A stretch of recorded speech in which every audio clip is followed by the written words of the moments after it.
Could an all-meat diet really treat your disordered relationship with food? Well, today's guest seems to think so. Her name is Laura Spath, and today she is sharing her journey through body dysmorphia with us and to you. This is Road to Recovery. And hey, if you're enjoying the podcast, make sure to hit the subscribe button and notification bell so that you don't miss any of the amazing guests that we have coming up on the show. And with that, let's just jump right into it. Laura Spath, welcome to the podcast. You, of course, have your own podcast with Judy Cho, who's been on this podcast before, but you have your own very amazing health journey with weight loss and dealing with body dysmorphia. And that's all sorts of things that our audience over here at Road to Recovery would completely relate to. But I think I need to address the elephant in the room when we talk about animal-based or the carnivore diet. But is carnivore an eating disorder? Absolutely not. Of course not. I think that feeling like, you're tied to a certain way of doing carnivore, I think it's not an eating disorder, but I think people, like anything, can get obsessive with it. They think that it's controlling them. They can kind of feel like they have, the same way that you over-exercise or they have to have certain organs or you have to eat a certain way. I definitely think it can be an obsession. I think there are people in carnivore that have eating disorders. But eliminating things like plants and grains and seed oils and sugar from your diet doesn't make it an eating disorder. It really is the individual. And so it doesn't mean that there's not anybody in this community that doesn't have a disorder and isn't maybe using carnivore to help them with that. Unfortunately, I think that's definitely, there are some bad actors in that world, but that's true with anything that you do. But eliminating processed foods from your diet is definitely not harmful. Yeah, I find it really kind of a backwards logic place that we live in. You see a lot of nutritionists on social media that are kind of the standard nutrition line. I don't want to bash any of them. I know everyone tends to come from a place of wanting to help people, and I appreciate that. But things that just didn't exist 100 years ago in our dietary paradigm just don't make any sense to be part of a balanced way of life, especially when you're coming from somewhere, from being sick or somewhere of being completely malnourished and trying to rebuild. It doesn't necessarily do you a whole lot of good to necessarily tackle it. And I think the stereotypical treatment setting, not to say that it doesn't help people out there. I think everyone's a little bio-individual, but I think there are just certain basics that just don't make a lot of logical sense. And if you look into the literature and follow the money, you'll find that there's a lot of stuff that just makes no sense at all. But I always, oh, what were you gonna say? No, I just think the two extremes are challenging, and there's a lot of people in the carnivore space who say that all carbs are evil. Yes. And then there's also people that say you need carbs for health purposes. And I think, unfortunately, both of those are two extremes that aren't really helping anybody. I don't think it's the carbs that are evil. My grandfather is just had his 90th birthday. He eats sweet potatoes. He's had homemade bread most of his life, but he's also lived in a very rural part of the world and has been extremely physically active as a farmer his entire life. He hasn't been eating processed foods and doesn't, he's extremely healthy and active and doesn't have an issue with the carbs. Somebody like myself, who lived on Taco Bell and gas station food for many years, has a lot of problems and spent too long eating processed foods. And I need to now go to the extreme of cutting those things out. But my kids eat carbs sometimes. We focus on protein and good fats for them, but they don't have a lifetime of metabolic damage to reverse. So we don't demonize the carbs for them. It's fine. So I think the two extremes is where, carnivore gets a little debated in here of, do you need carbs or do you not? And it really just depends on you. And that's exactly why I wanted to have this discussion with you in particular, because you and Judy Cho, who you have a podcast with, preach a lot of nuance. And I think that's a huge discussion that lacks in the community and just pretty much every community that exists. I feel like, whether it's politics or nutrition. And it's just such a problem because it leads people down these paths to extremism, which, some people need extreme cases like Michaela Peterson, who had severe autoimmune issues, but not everyone is like that. Like, I do coaching for eating disorders, and for people that are coming from an eating disorder history, you got to treat everyone a bit individually. Like, there's not going to be a cookie cutter thing for everybody, and everybody's coming from a different place. They all have different relationships with these foods. I always ask people, why do you eat the way you eat? Like, what is your why? What is the meaning behind it?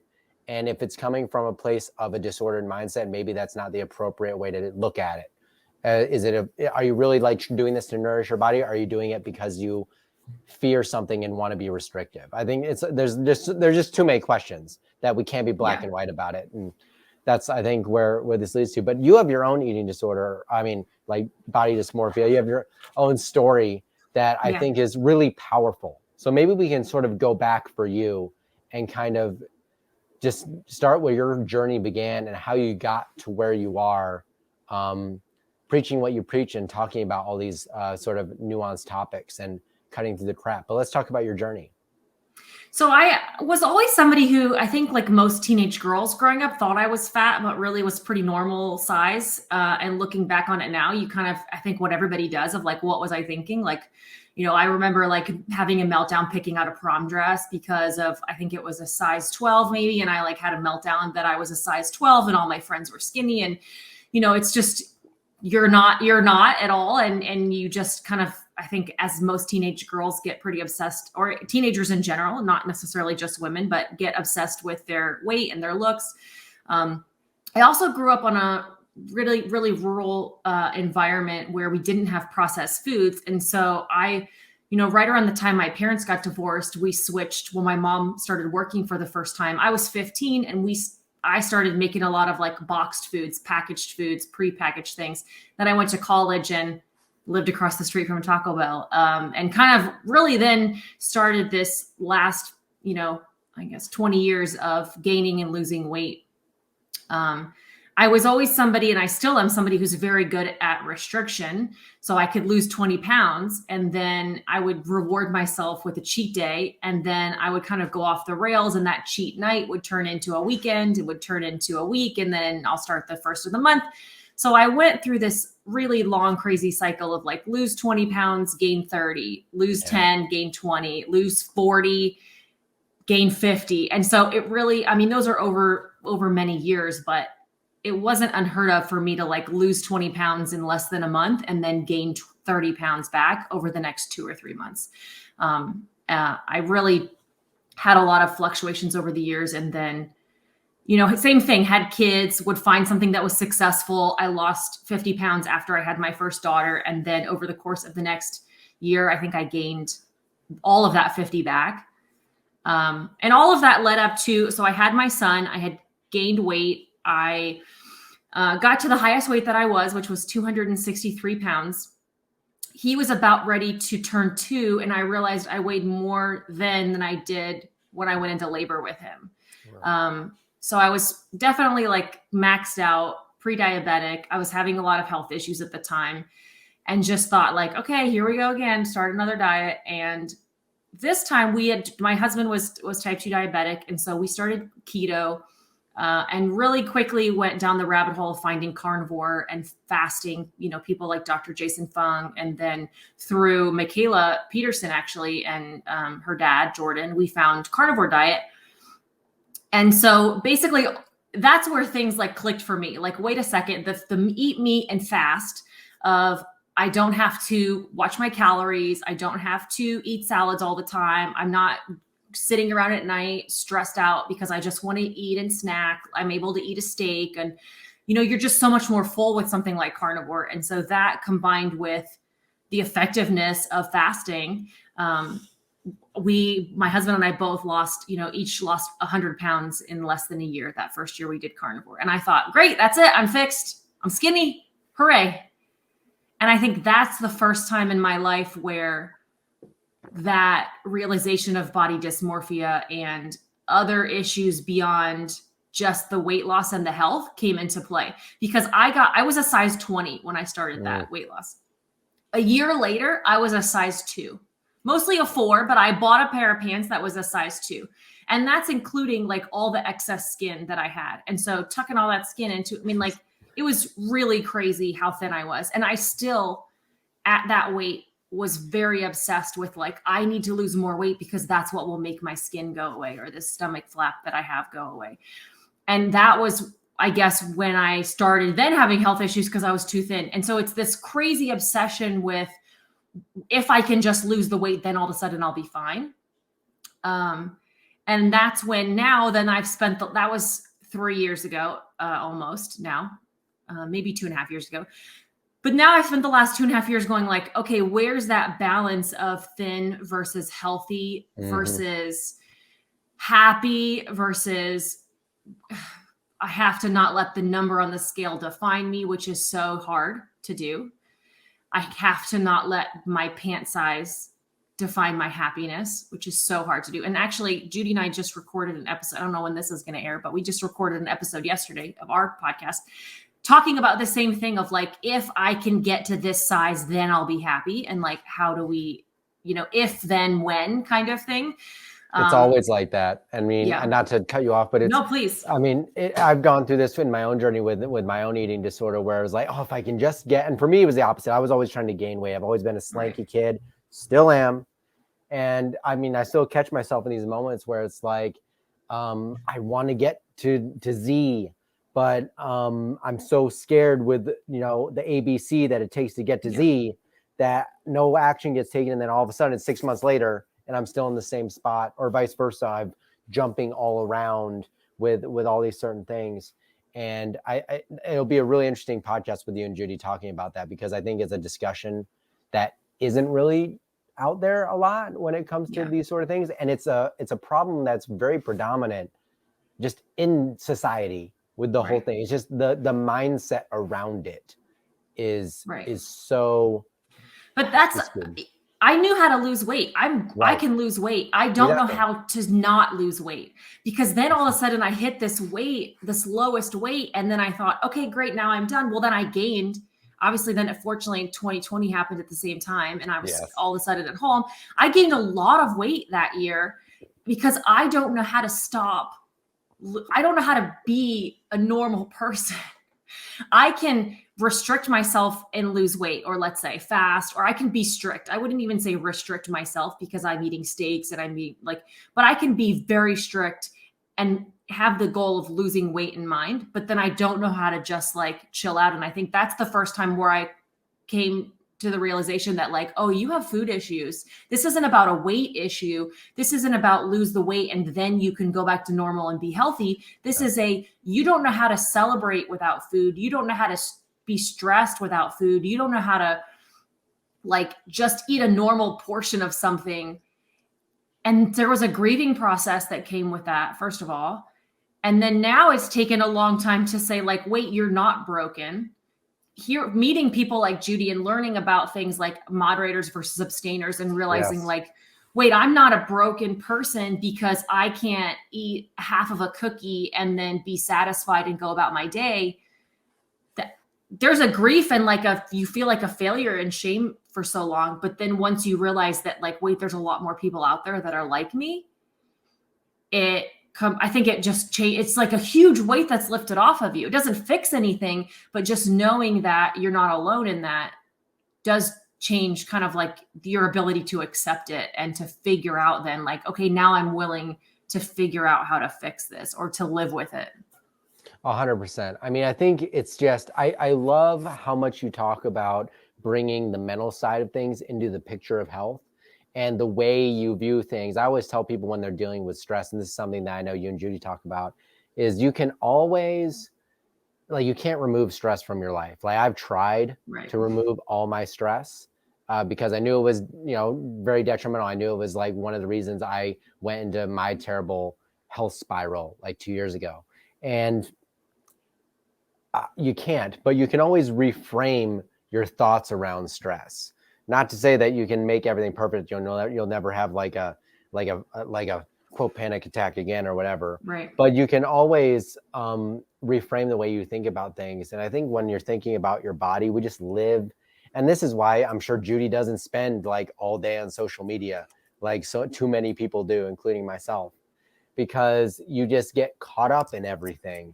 And you lose view of like what reality is around you. Yeah. And you get caught in these spirals of like the pant size discussion and like, when will I be happy? Is it the size that'll make me happy? Or what is balance? And then you just have all these thoughts in your head going around in circles and you don't get anywhere.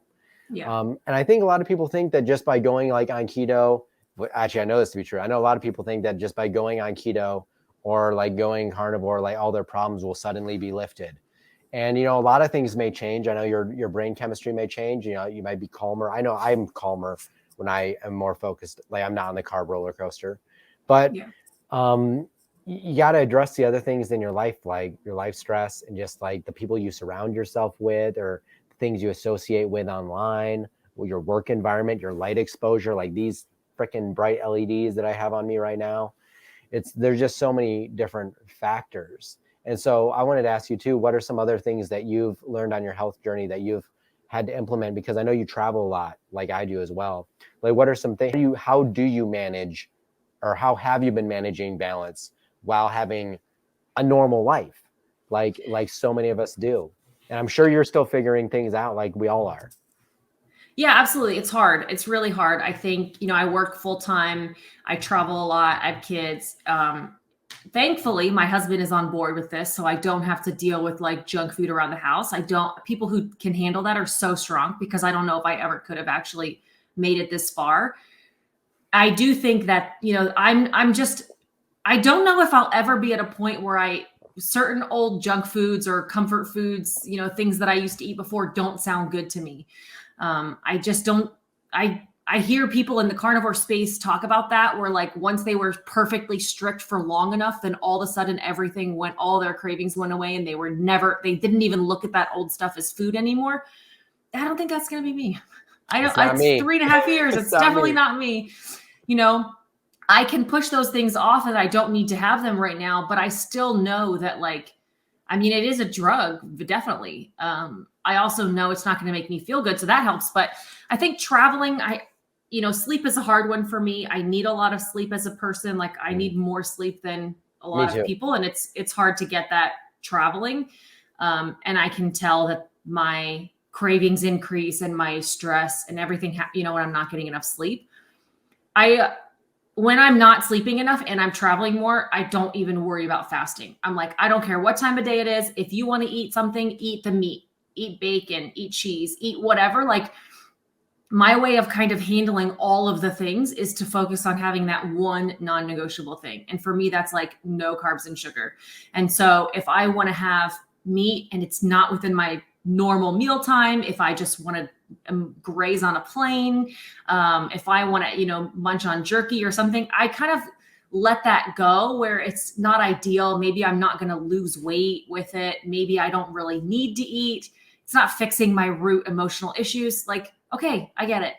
I can't fix everything all at once, or I personally will just give up on everything. And so kind of focusing on what I'm eating, making good food choices, has to be like my number one non-negotiable thing for myself. And then everything else is kind of a nice to have. I would like to only have 2 meals a day. I would like to not have snacks. I would like to not eat breakfast. But if I do any of those things just because it's what I need to do to get by at the time, I'm fine with it. And I don't beat myself up about it.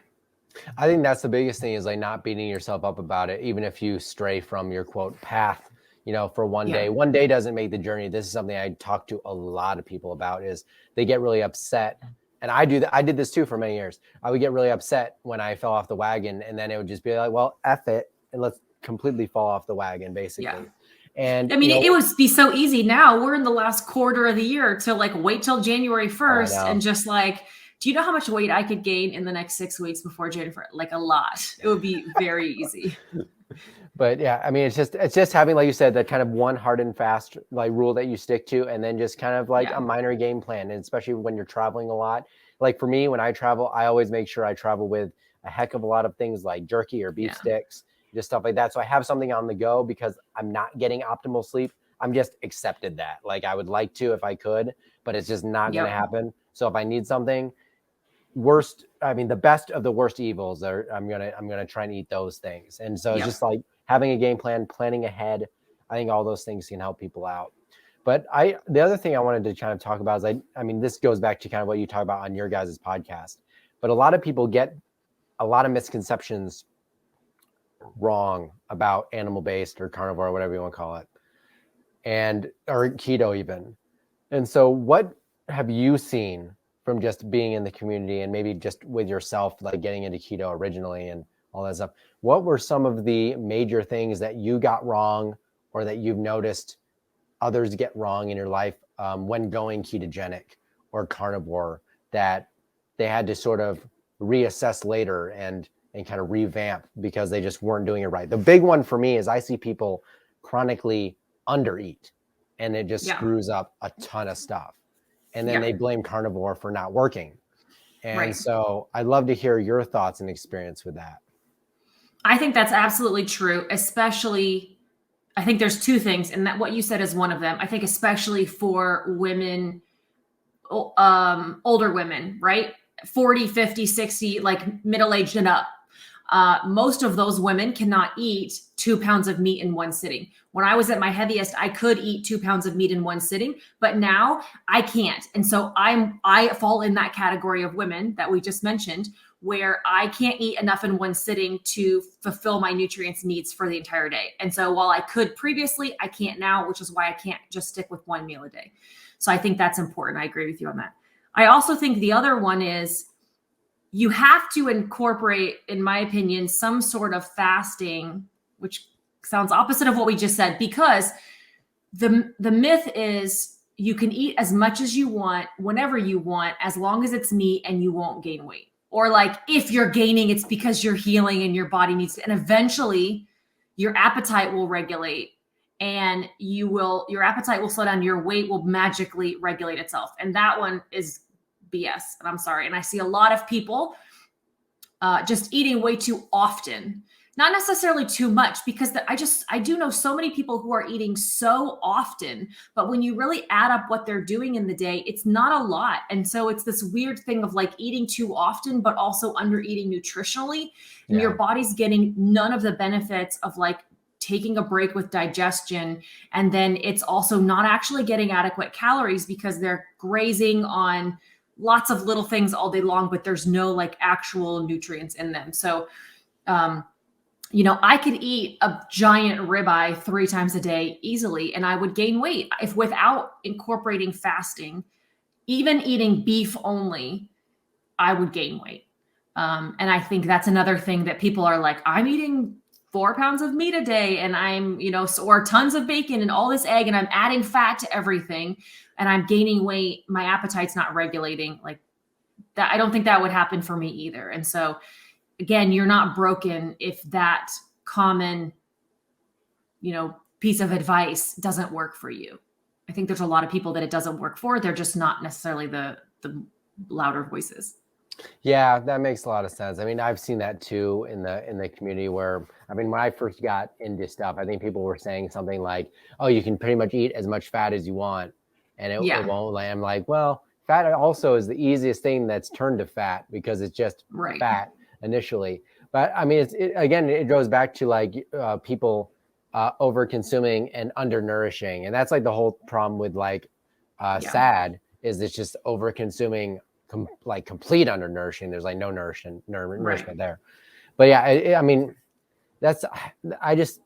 I really wish more people and it won't happen because it doesn't sell well. It's not sexy.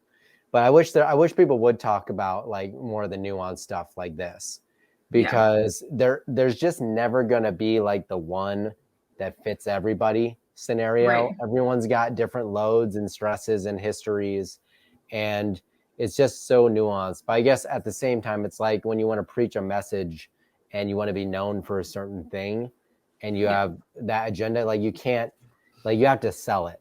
And so I get where or if you want to talk to a group, if you're trying to talk to a group of people at the same time and you're trying to get them all to a certain goal, like you kind of have to have a same message. Like you have to be the poster child for like, this is what worked for me. And now I'm going to teach you how to have the same results that I had is a popular thing to do.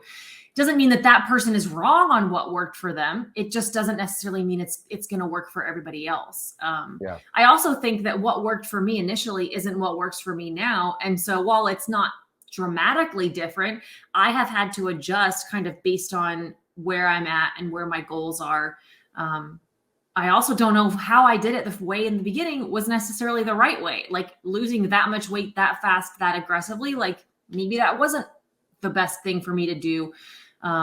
because they did get me in a place where I was too thin and kind of had to then gain weight. And I've been a little bit still on this roller coaster. So I think, we have to be careful who we take advice from, because a lot of people out there, right, like me, don't have it all figured out yet. And so take everything I say with a grain of salt, because I'm still trying to figure out what works for me. And it's changed over time. So you have to kind of see where you are in that process to figure it out. So with anything, take that advice carefully. Yeah.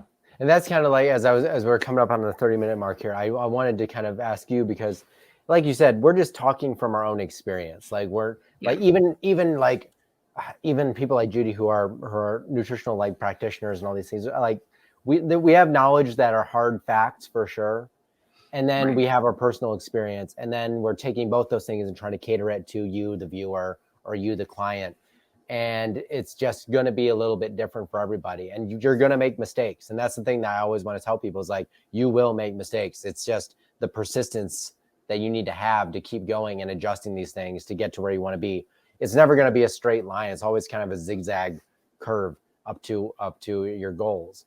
But I want to ask you, what are 3 things from just your life experience that you've gone through with this and things you've seen and talked with Judy about? What are 3 things that someone can do when jumping into something like carnivore to maybe ease the pressure or make sure that they just don't utterly destroy themselves jumping into some sort of extremist thing right away? Like, what are your biggest 3 things when someone's trying to get into something like this without getting lost in all this information that's online? I think the best way to start, and where I encourage people, is to start with like 2 meals a day, like 2 big meals a day of meat or bacon and eggs. And if you're finding over the course, you might be hungry the first day or 2 because your body's used to eating breakfast. But if over a week or so, if you're still hungry or you're a very active person without a lot of stored body fat, maybe add another meal. But a lot of people, I don't know too many carnivores who eat more than 2 meals a day. And especially if their goal is weight loss, which is, I guess, the people I usually end up talking with. So I would start with 2 meals a day and eat whatever meat you like and whatever sounds good. I think maybe that's the second part of it, is don't get caught up in the myth of the labels and how you think meat is raised and sourced. And like, the meat from your local grocery store is great quality.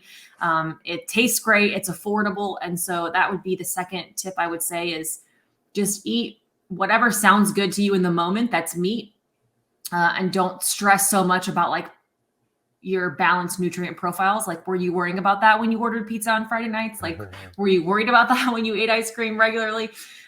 Just eat the meat that you like, that you can afford. And for me, it's setting very short-term goals. I can't make grand, like 100-day plans, 30-day plans even sometimes are too hard for me. I have to just say, like, here's what I'm going to do today. And even if I'm going to eat something tomorrow, because my daughter's birthday party's tomorrow or whatever, like, you're just starting out and you're like, I'm not going to not have my anniversary cake tomorrow. Well, you could still eat only meat today. And so just focusing on literally 1 day at a time.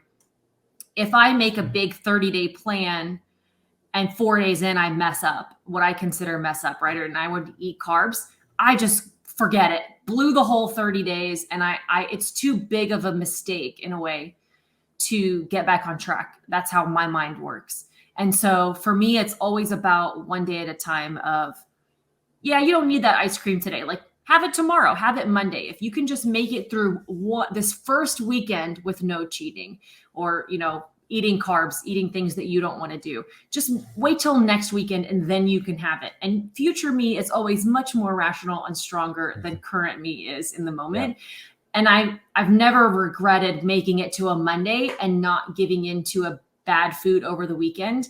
But I can't focus on like, I'm going to make it 100 days of beef only and da-da-da. Like, I have to be very daily focused, very short-term focused of like making it through the weekend or through a holiday or through an office party, whatever that is. So I guess those are if there's 3 points, I think those were three points. I love it. I mean, take it day by day. That's what I tell people all the time. It sounds cheesy, but that's kind of the way it is. But yeah. Laura, please tell everyone where they can find you guys' podcast that you do with Judy and everything that you do over there. It's awesome.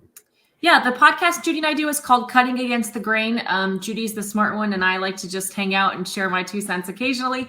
I have a YouTube channel. I don't do as much, but there's a lot of old stuff on there, especially like me documenting how I like what it was like when I first lost the weight.